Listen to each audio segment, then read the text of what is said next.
कन्नौज में बसपा की रैली में नहीं जुटी भीड़, जनसभा में खाली पड़ी रही आधी कुर्सियां।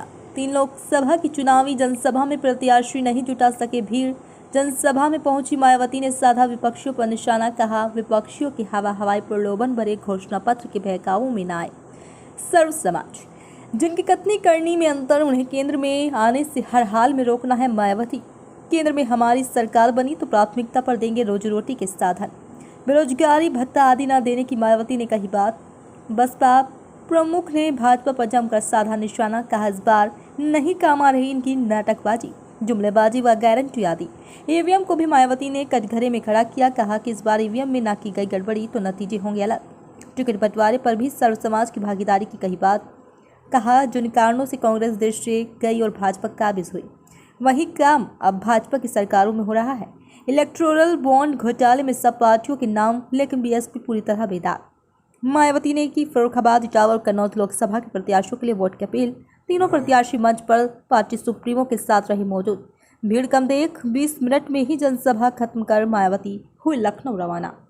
यूपी में सब समाज में से गरीब एवं बेरोजगार लोगों को बेरोजगारी भत्ता आदि न देकर उन्हें बड़ी तादाद में रोटी रोजी के साधन भी उपलब्ध कराए हैं।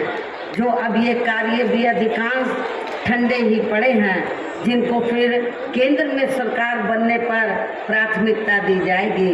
कहने का तात्पर्य ये है कि देश में इस समय हो रहे लोकसभा चुनाव में विरोधी पार्टियों के जारी किए गए इनके हवाई व प्रलोभन भरे चुनावी घोषणा पत्रों आदि के बहकावे में अब यहाँ खासकर देश के अति गरीबों, मजदूरों, बेरोजगारों एवं अन्य मेहनतकश लोगों को बिल्कुल भी नहीं आना है। और अब इन्हें ऐसी सभी विरोधी पार्टियों को हर हालत में केंद्र की सत्ता में आने से जरूर रोकना है, जिनकी कथनी व करनी में काफ़ी अंतर रहा है तथा जिन्हें ये लोग बरसों से काफ़ी अंतर होने की वजह से अब ऐसा लगता है कि इस बार ये पार्टी भी यानी कि भारतीय जनता पार्टी भी केंद्र की सत्ता में आसानी से वापस आने वाली नहीं है।